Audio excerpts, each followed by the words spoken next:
Academia de Xadrez, Dama H3. Eu sou o professor Ricardo, tio Rico tá na área. Seja muito bem-vindo ao resumo do livro Xadrez Vitorioso Táticas, dos autores Yasser Seirawan e Jeremy Silman. Então eu fiz um resumão aqui apenas dos princípios e conceitos teóricos citados no livro. E vou ler aqui com vocês e dar alguns exemplos no tabuleiro, tá? O livro tem análise de muitas posições e de muitas partidas clássicas. Não vou fazer isso nesse resumo, até porque o vídeo ia ficar muito longo, tá? Ia demorar muito para fazer isso. Fiz um resumo aqui apenas dos conceitos para passar para vocês. Vamos deixar a análise de partidas e de posições para outro vídeo, tá? Então vamos lá. O livro começa falando de táticas. A tática são manobras e lances que aproveitam as oportunidades imediatas. A tática é o cão de guarda da estratégia. Dominando a tática, é possível estabelecer a sua estratégia.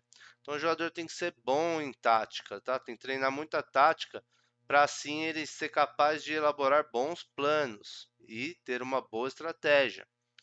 Ataques duplos e lances que realizam mais de uma ameaça é a base de todas as operações táticas. Então, olha que interessante esse tópico. Sempre que você puder no xadrez, realize lances que criem mais de uma ameaça para o seu adversário. Ataques duplos, tá? Essa é a base de todas as operações táticas. Estratégia. Estratégia é elaborar planos com base em elementos de força, o valor das peças, o tempo, que é a eficiência em que suas peças são movidas e desenvolvidas, o espaço, o território controlado por cada jogador, a estrutura de peões. Então, esses são os 4 elementos que você tem que levar em consideração quando você for bolar o seu plano, tá? Para bolar um bom plano, né? Combinações. Combinações é um conjunto de manobras que acontece de maneira forçada, combinada com um sacrifício em que um jogador obtém alguma vantagem objetiva. Então é aquela sequência de lances forçado que começa com um sacrifício. O jogador já viu um pouquinho mais à frente que ele vai ter alguma vantagem, ou ele vai ganhar a peça, ou ele vai ter alguma vantagem maior que isso ainda, tá? Itens que possibilitam combinações. Então, o que possibilita aí você sacrificar uma peça e ganhar alguma coisa logo à frente? Um rei fraco ou aberto, um rei exposto, um rei afogado, trancado, sem nenhuma casa de fuga, sem nenhuma casa de respiro. Então, aquele rei está preso normalmente pelas peças do próprio exército. Não é legal, tá? Grande chance de você tomar um sacrifício aí, uma combinação na cabeça. Peças sem defesa. Qualquer peça sem defesa será alvo de combinações. Então, peças penduradas, peças sem defesa. Não é legal, você pode ser alvo de combinações e golpes táticos. Peças mal defendidas, quando o defensor está sobrecarregado. Então, quando uma peça está defendendo várias outras, você também pode ser alvo de golpes táticos, de combinações, tá? Não deixe peças mal defendidas ou sem defesa, que seria pior ainda, né? O ataque duplo. Busque sempre que possível ataques duplos, ao invés de ataques simples. Lances que criem mais de uma ameaça são sempre mais fortes. Então busque sempre lances que criem mais de uma ameaça para o seu adversário. 3 tipos de ataques duplos. Os ataques descobertos, que quando você tira uma peça ou avança um peão, abre o raio de ação da peça que está atrás. Garfos. Todas as peças podem realizar garfos, então normalmente a gente acha que só peão, né, dá garfo, mas não, todas as peças podem realizar garfo. E ataques diretos de peões, de peão. Esses são 3 ideias aí de ataques duplos legais, tá? A torre, o bispo, até o rei pode dar garfo, pode dar ataque duplo, tá? o cavalo, que é o campeão de duplos aí, né? Então, sempre que você puder mover a peça para que ela ataque duas do adversário, você vai estar realizando um lance forte, tá? Cheque descoberto e cheque duplo. O cheque descoberto é o ataque mais forte que existe ao rei adversário. Então, quando aquela peça sai da frente ou quando aquele peão avança e dá cheque ao rei, aquele cheque surpresa, né? O cheque duplo acontece quando duas peças dão cheque ao mesmo tempo, o rei adversário é obrigado a mover-se, pois é impossível capturar as duas peças num só lance. Um ataque fortíssimo. Então, o cheque duplo é quando duas peças do seu exército dão cheque no rei adversário ao mesmo tempo, tá? Também é muito forte. As duas são imortais no próximo lance. O rei é obrigado a mover e não pode capturar nenhuma das duas. Até porque se ele captura uma, ele continua em xeque da outra, e vice-versa, normalmente, né? Cravada absoluta e relativa. Cravada absoluta acontece quando a peça cravada protege o rei, portanto, essa peça está proibida de se mover. Então, quando você sofre uma cravada no rei, a peça que está cravada não pode se mexer. Cravada relativa acontece quando a cravada é feita numa peça de menor valor que protege uma peça de maior valor. Esta peça não é proibida de se mover. Então, por exemplo, quando você sofre uma cravada e quem está atrás não é o rei, é, por exemplo, a dama, tá? É, você pode entregar a dama, você não pode entregar o rei, né? Então, cravada relativa, você não está proibido de se mover com a peça que está cravada. A absoluta, sim, porque é o rei, né? Observação: apenas a dama, as torres e os bispos podem realizar cravadas.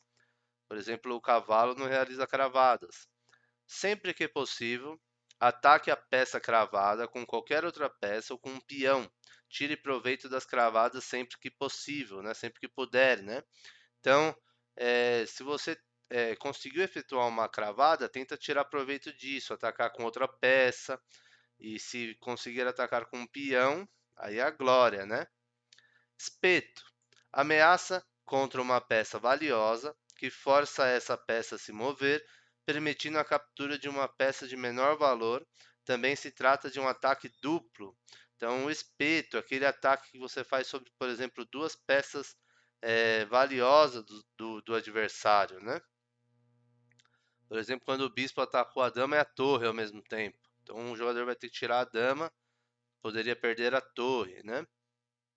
Bateria. Criar uma bateria na mesma coluna ou na mesma diagonal que está aberta. É recomendado, pois a peça à frente pode se mover com proteção. Então, a bateria, colocar o bispo e a dama na mesma diagonal, colocar a torre e a dama na mesma coluna, colocar as duas torres dobradas.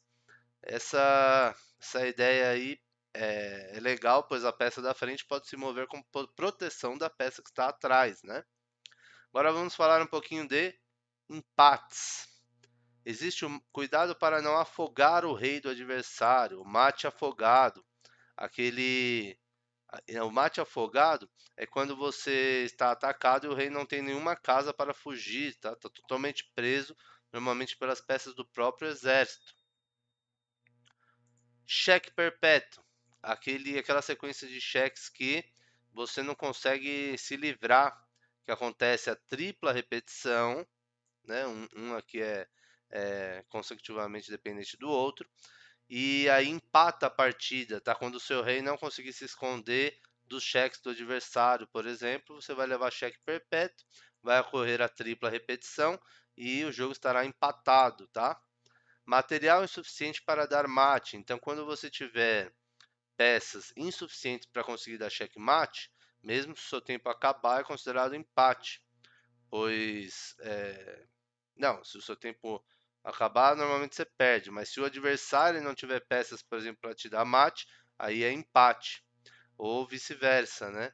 Se o tempo do adversário acabar, mas você não tem peças suficientes para dar mate no adversário, também é considerado empate, tá? Ou a regra de 50 lances, 50 lances sem ocorrer alguma captura ou algum avanço de peão, também é considerado empate, tá? Quando estiver perdendo a partida, ainda resta alguma esperança. Busque conseguir algum tipo de empate do citado acima. Então, quando você estiver perdendo alguma partida, seria interessante você tentar buscar um cheque perpétuo, uma tripla repetição, diminuir o poder do adversário até que ele não tenha peça o suficiente para te dar mate, né? Ou conseguir, por exemplo, afogar o próprio rei, colocar o rei numa situação que você não vai ter nenhum lance, e aí você vai estar afogado, também vai dar empate, tá? Então, quando você estiver perdendo, ainda tem alguma esperança aí de buscar um empate, né? Não entrega também logo que você já estiver em desvantagem, né? Ainda tem chance aí do adversário errar e você conseguir um empate.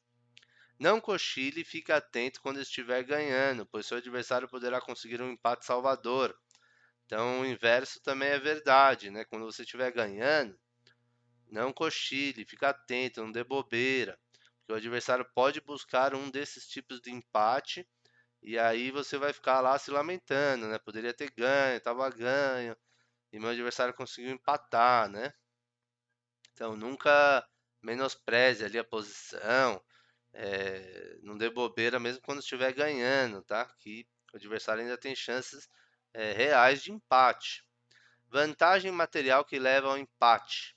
Então qualquer vantagem material que leva ao empate é 2 cavalos versus o rei. Então 2 cavalos versus o rei é impossível dar checkmate. Então é sempre empate. Um cavalo e um peão de A ou de H versus o rei também é empate. Vamos lá pro tabuleiro agora um pouquinho. Então, rei versus rei e 2 cavalos, empate, certo? Essa tá clara. Um cavalo e um peão de A ou de H versus o rei também é empate. Então, um cavalo só e o peão se estiver aqui, ó, na coluna A ou na coluna H, se ele estiver desse lado ou se ele estiver desse lado, também é considerado empate se o adversário conseguir chegar aqui no cantinho e impedir a promoção do peão, né? Tanto de um lado como do outro, certo? Então, se o rei preto conseguir entrar aqui na frente do peão, provavelmente vai ser empate, vai ser impossível tirar esse rei daqui sem perder o peão da sétima. Contrário também, tá? Se o rei conseguir chegar aqui na casa de promoção antes do peão, lógico, né? Vai ser decretado empate, que ninguém vai conseguir tirar ele daqui, ou vai afogar o rei, tá? Ou vai ter que entregar o peão, alguma coisa assim. Então, se o adversário jogar bem, considerado empate. Vou voltar lá para o livro. Ou bispo mais um peão de A ou de H, de cor errada, cor contrária, da casa de promoção do peão versus o rei. Então vamos voltar lá para o tabuleiro rapidinho. Então olha só, se eu tiver um bispo de casa branca, certo? Mas o meu peão está desse lado, ó. Então o meu peão vai promover numa casa escura. O meu bispo de casa branca não consegue apoiar a promoção do peão. Então aqui, se o rei também conseguir chegar na casa de promoção antes do peão, lógico, é decretado empate, tá? Porque é a cor contrária à cor do bispo. O bispo é de casa branca e o peão promove numa casa preta. Aqui é considerado empate. Se o peão estivesse do outro lado, ó, em A, aí ele poderia promover aqui em A8, certo? Uma casa branca. E eu tenho o bispo de casa branca. Então o bispo vai conseguir apoiar a promoção do peão. E aí eu consigo ganhar a partida, tá? Então isso que é a cor contrária à cor do bispo, tá bom? Vamos voltar lá para o livro. Portanto, se possível, evite ficar com os peões de A e de H nos finais. Então, se for possível, evite ficar com os peões das colunas laterais no final, tá? Se for possível os peões ficarem nas colunas mais centrais, é melhor para você ter chance de ganhar a partida. Checkmate na primeira fileira. Quando perceber que o rei não tem nenhuma casa de fuga, abra pelo menos uma casa de respiro para o monarca. Chamamos de Luft. Então, sempre que você puder, abra sempre um Luft, uma casinha para o seu rei poder escapar em caso de cheque, ou sempre ali uma casinha de fuga para ele. Muito cuidado com as torres e a dama em colunas abertas. Mate na primeira fileira é mais comum do que se imagina. Então, esse é um tema do xadrez. Tome cuidado para não tomar mate na fileira do fundo, na primeira fileira, como fala o livro. Abra sempre uma casinha de respiro para o seu rei, principalmente se torres e damas estão colocadas, né, posicionadas em colunas abertas, tá? Então, fique esperto aí que é mais comum do que você imagina esse mate. Agora vamos falar sobre o conceito de deflexão. Deflexão é eliminar ou afugentar a peça defensiva mais importante do adversário. Normalmente, essa peça está sobrecarregada na defesa de várias outras peças ou de casas importantes. Busque dar só uma função importante para cada peça na defesa. Os melhores defensores de peças são sempre os peões. Não tenha vergonha de recuar se preciso. Evite peças sobrecarregadas na defesa de outras. Pode ser alvo tático. Então, na defesa, evite com que a peça esteja fazendo mais de uma função. Dê uma função importante só para cada peça na defesa, tá? Porque senão a peça vai estar sobrecarregada e você pode ser alvo de desvios aí do defensor. Deflexão é você eliminar a peça mais forte de defesa do seu adversário, é uma boa tática. Você conseguir eliminar a peça mais forte de defesa do adversário, lógico, né? Então, ó, olha esse daqui que interessante. Não tenha vergonha de recuar. Às vezes é melhor recuar alguma peça do que deixar aquela peça sendo protegida por uma que já está protegendo outra. Ela vai estar protegendo duas peças ao mesmo tempo, isso não é legal, tá? É, os melhores defensores de peças são sempre os peões. Se você puder defender as suas peças com os peões, é mais recomendado, tá? O sacrifício de desobstrução. Sempre cogite sacrificar alguma peça para liberar o caminho para a realização de um ataque mais forte, para abrir o potencial de ataque de alguma peça que está atrás, né? Então você vai ter a intenção de abrir a coluna, a fileira ou a diagonal para ativar alguma peça a atacar, né? Assim não dará tempo do seu adversário se defender. Então sempre cogite aí sacrifícios para ativar as suas peças mais fortes e ganhar um ataque bem forte para cima do rei adversário, tá? Então, ó, para criar ameaça de mate, capturar alguma peça, controlar alguma casa importante que a sua peça vai utilizar logo na sequência, né? Ou até mesmo para prender uma peça inimiga e deixá-la fora da briga. Então, às vezes, um sacrifício que você viu que vai prender uma peça importante do adversário pode valer a pena, né? Sacrifícios nos peões que protegem o rei, os peões do roque sempre podem ser cogitados. Então, uma boa tática, né, é você sacrificar ali alguma peça nos peões que protegem o rei adversário para deixar esse rei bem exposto a ataques, né? Então, sempre cogite ali sacrifícios nos peões do roque inimigo. Agora vamos falar sobre os moinhos de vento. Acontece quando ocorre um cheque descoberto, seguido de um cheque normal, seguido de um cheque descoberto e um cheque normal, e assim por diante. Então, um cheque descoberto, um cheque normal, um cheque descoberto, um cheque normal. Uma sequência de lances forçados que é muito rara de acontecer. Porém, quando acontece é porque as peças estão efetuando ataques de raio-x e ataques descobertos, uma encobrindo o raio de ação das outras. Dica: muita atenção quando seu adversário posicionar as peças uma atrás das outras, seja na coluna, fileira ou diagonal. Pode estar chegando um moinho, pode estar chegando o seu fim. Então, o moinho de vento, o moinho, ele é bem raro de acontecer, Mas quando o seu adversário começar a posicionar uma peça atrás da outra ali, encobrir os ataques dele mesmo, né? Já fica esperto que pode estar chegando um ataque muito forte na sequência, né? Fique esperto com as peças que estão realizando raio-x, aquelas que estão atacando, mas tem outras na frente, tá? Você acha que está seguro? Não tá. Uma simples sequência de trocas ali vai ativar aquela peça, tá? Ou tirando aquela peça do caminho, a outra vai estar ativada. Então toma cuidado, é que moinho é uma coisa bem rara de acontecer, mas acontece, tá? Até o campeão mundial Lasker já foi alvo de um moinho poderoso aí. O conceito de Zwischenzug ou o lance intermediário. Zwischenzug, que é o intermediário, o intermezzo, pode ser determinado no resultado final, pode ser determinante, desculpa, no resultado final de uma sequência de trocas.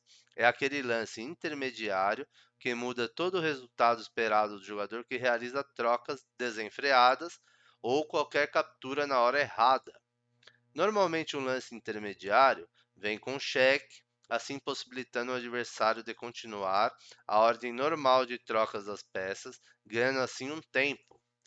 Um lance intermediário também pode vir com um ataque surpresa, numa peça de baixo valor ataca uma de alto valor. A peça mais vulnerável para receber ataques é sempre a dama. Então, cuidado com o lance intermediário quando você for realizar alguma captura.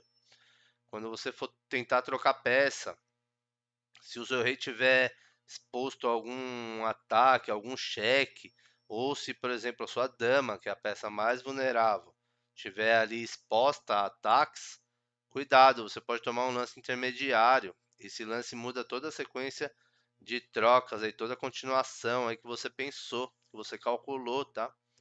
Então, fique esperto aí se o adversário não pode, com uma peça de baixo valor, atacar uma sua de alto valor no meio ali da sua sequência de trocas que você calculou. Ou se o seu rei não pode levar um cheque, tá? Construir uma fortaleza. Em desvantagem, tente criar uma fortaleza, uma forte barreira defensiva que evite invasões decisivas do adversário na posição. Então, criar uma fortaleza, fechar a casinha ali, como a gente fala no futebol, né? Em desvantagem, quando você estiver perdendo, em desvantagem, tenta fechar a casinha, fazer uma fortaleza, esconder o rei. Existem dois tipos de barreira: criar uma barreira, né? Manter o rei afastado ou manter o exército inimigo afastado. Bloqueie as casas de passagem do rei inimigo, controlar as casas que o rei tem disponível para se aproximar. Então tente sempre bloquear o avanço do rei adversário, né? Cortar o rei ou cortar o tabuleiro para impedir o avanço do rei inimigo. Esconda o rei e busque bloquear a invasão das peças inimigas. Então, sempre que você estiver perdendo ali em desvantagem, tente construir uma fortaleza, tá? Vamos lá para o tabuleiro rapidamente. Vamos dar alguns exemplos aqui, bem simples. Por exemplo, nessa posição, ó, eu estou em desvantagem. O adversário pode ter a dama, por exemplo. Aqui, ó. Só que eu construí uma espécie de uma fortaleza. O meu rei está bem escondidinho, protegido aqui pelos peões. Pode ficar passando tempos com essa dama aqui, fazer movimentos de dama e tentar aproximar o rei. Ó. O rei não vai passar da quarta fileira, pois a torre está cortando aqui o tabuleiro, cortando o rei adversário. O rei não vai conseguir se aproximar, ó, jamais aqui do meu rei. E aí a dama sozinha não vai conseguir fazer milagres aqui para atacar o meu rei. Não consegue invadir muito bem por aqui, por aqui. Meu rei está bem escondidinho. A torre está cortando aqui a quarta. O rei não consegue se aproximar. Então eu construí uma fortaleza aqui de defesa e tô segurando aqui, tô me fechando aqui. Talvez aí na hora certa eu possa até conseguir avançar esses peões mesmo em desvantagem, uma torre contra a dama, tá? Outro tipo de cortar o rei assim é, bem interessante também, quando a gente corta o rei lá na fileira de origem dele. A gente consegue colocar a torre na sétima, cortando o rei, deixando o rei preso aqui na oitava para sempre. Então o rei pode vir tentar atacar a torre. Quando ele chegar perto da torre, eu mando a torre lá para o outro lado. Então o rei vai ficar preso aqui na oitava fileira para sempre. Cortei o rei adversário. O rei adversário nunca vai conseguir vir para o centro jogar, tá? Ou, por exemplo, numa partida mais bloqueada, né? Tipo essa, assim. Aí o rei tá, por exemplo, aqui. Ele quer Ele quer se aproximar, né? E aí, por exemplo, eu jogo o bispo aqui, ó. Opa, o rei branco quer se aproximar, né? E vamos supor que eu tenho um bispo. O adversário tem um bispo também. Vamos supor que eu tenho um bispo de casa branca. Aí eu jogo o bispo aqui. Aí esse rei está se aproximando. Aí o meu peão controlou essas casas. O meu bispo controlou essas. O rei não vai conseguir se aproximar tão fácil, né? Vai ter que dar uma volta gigantesca por aqui, né? Não tem essa casa. O bispo tá cortando o rei por aqui, ó. Não tem essas. Então esse rei não vai conseguir passar por aqui. Eu impedi o avanço do rei adversário, criei uma fortaleza, né? Então, criar uma fortaleza, esconder o seu rei sempre que possível, nos cantinhos, com proteção dos peões, por exemplo, esconder de ataques do adversário, impedir o rei adversário de se aproximar, tentar cortar as casas que o rei pode se aproximar do seu exército, tá? Então, construir uma fortaleza é uma boa ideia para quem está perdendo a partida. Vamos voltar lá para o livro. Dicas e conceitos gerais. Proteja casas fundamentais. O controle de casas é tão importante quanto a segurança das peças e do rei. Então, o xadrez você não tem que preocupar só em proteger as suas peças e proteger o rei. Você também tem que proteger algumas casas fundamentais, algumas casas importantes. Às vezes o adversário quer uma casinha para criar um ataque muito forte em cima de você e você está protegendo aquela casa. Se você parar de proteger aquela casa, aquela peça vai utilizar aquela casa e vai chegar bomba. Então não tem que se preocupar só em proteger peças e proteger o rei. Também tem que se preocupar em proteger e controlar as casas do tabuleiro importantes. Aí você na partida tem que analisar qual é essa casa, né? Normalmente são casas centrais ou casas que o adversário está querendo invadir com alguma peça, por exemplo, a dama. Aquela casa que se você parar de controlar, o adversário vai colocar a dama ali e vai te dar um ataque muito forte. Aquela casa ali você tem que estar sempre controlando, né? Analise bem a posição antes de aceitar um presente oferecido pelo seu adversário. Este pode ter preparado uma armadilha engenhosa.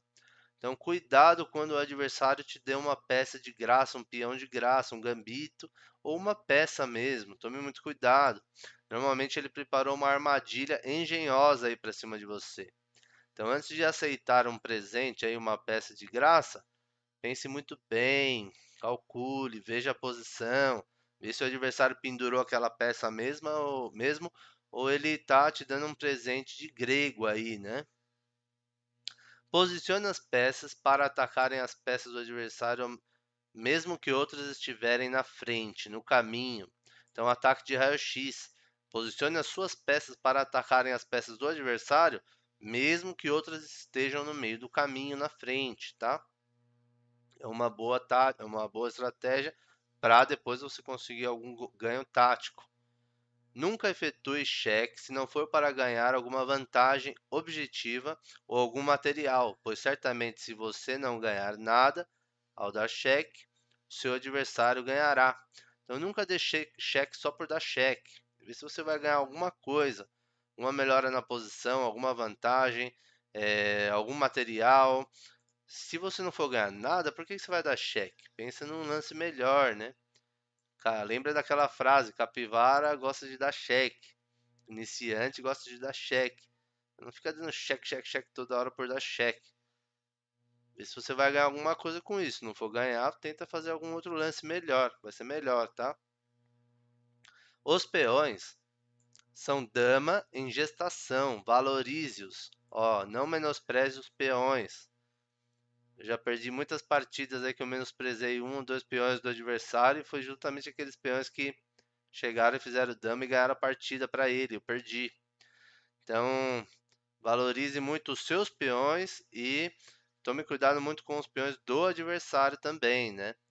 Os peões que chegam viram dama, então são dama em gestação, né? Os peões são fundamentais para participar de ataques descobertos e permitir o posicionamento das peças por trás da coluna, fileira ou diagonal. Então, os peões são fundamentais, eles podem participar de ataques descobertos, quando aquele avanço do peão abre o raio de ação de alguma peça. As suas peças vêm com mais segurança por trás dos peões ali para atacar, pode ser uma boa estratégia. Muito cuidado com a possibilidade de avanço de qualquer peão adversário. Então, os peões adversários que estão com possibilidade de avançar, que as casas à frente ali estão livres para ele avançar, fica sempre de olho. Pô, se esse cara avançar, o que vai acontecer? Então, muito cuidado com o avanço dos peões do adversário sempre. À frente na questão material, busque trocar peças de mesmo valor. Então, sempre que você já estiver ganhando, é legal você sair trocando peças de mesmo valor, para já forçar a chegada no final, e aí vai ser um final muito vantajoso para você. Nunca deixe a dama na mesma coluna de uma torre inimiga ou na mesma diagonal de um bispo inimigo. É perigoso. Então olha essa daqui que interessante.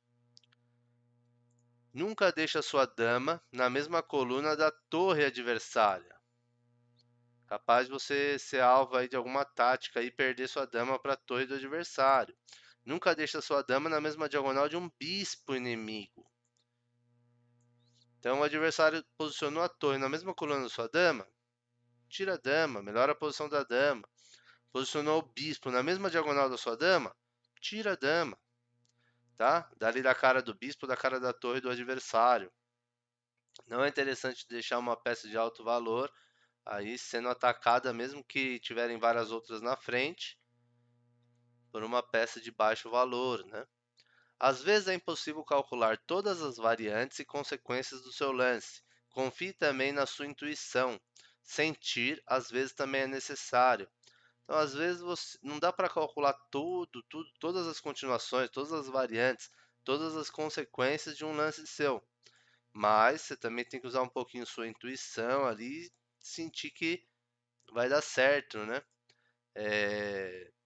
Às vezes você vai ser surpreendido, mas tem que confiar aí na sua intuição também um pouquinho.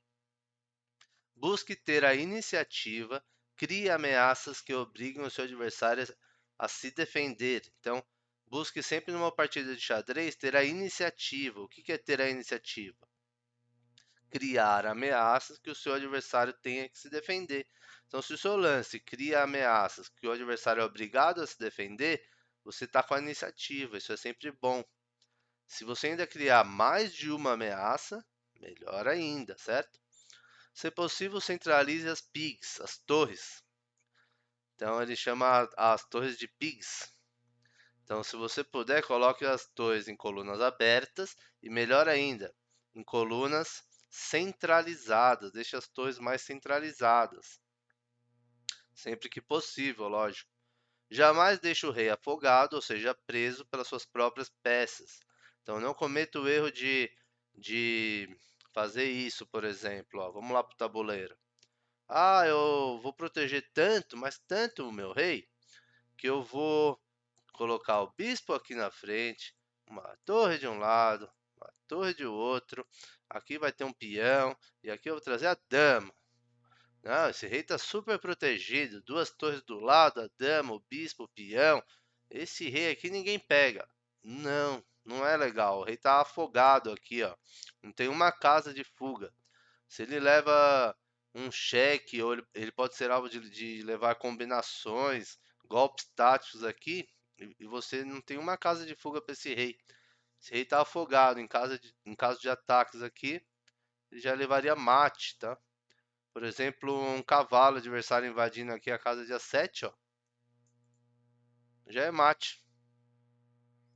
Então, Nunca deixe o rei assim, com todas as peças em volta, sem nenhuma casinha de fuga afogado, tá? Presta atenção com isso, não é uma boa ideia de defesa, tá? Então, chegamos no fim do livro. Espero que você tenha gostado de todos os princípios e conceitos aí que eu separei aí que foram citados no livro Xadrez Vitorioso Táticas. Em outros vídeos a gente vai fazer análise de posições ou de partidas clássicas, tá? Se você gostou aí, um grande abraço.